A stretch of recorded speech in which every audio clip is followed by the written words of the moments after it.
Hey, welcome back to Whitetail Garage. Today we're looking at brake calipers. So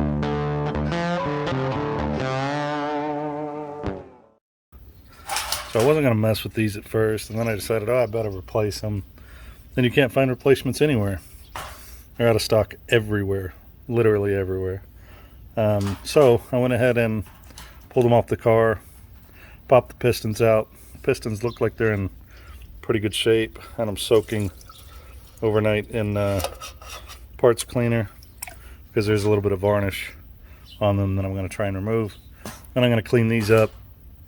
I've got new seals that go inside here, and then the new dust covers, and then we'll paint the calipers. I've got some caliper paint,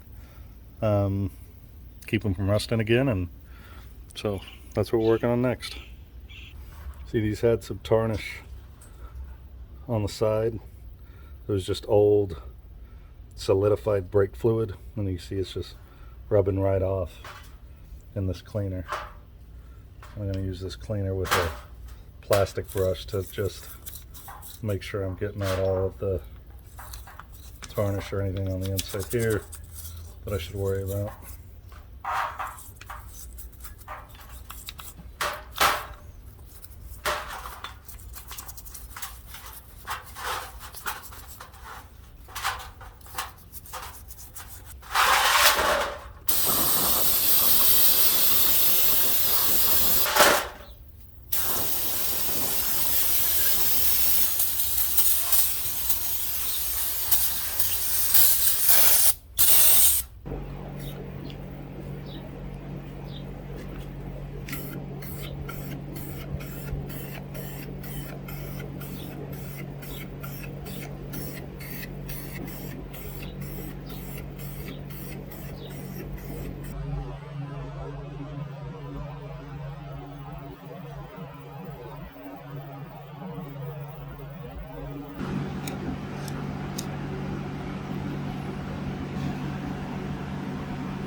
Alright, so got the calipers all cleaned up, and I went ahead and painted them with the pistons out. Not sure if that was the right thing to do. We'll find out.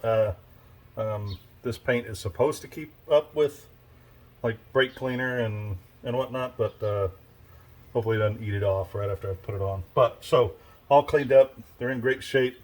Ordered pads and shoes from LMR, and of course LMR always comes through with the extras that you need, so they gave me new little boots in that brake pad kit for the front, so that's squared away now. These I ordered from Amazon. It's the caliper repair kit, so it is just a empty box, dust cover, and the piston seal for the caliper. So I'm gonna go ahead and rebuild these now, and then get them on the car.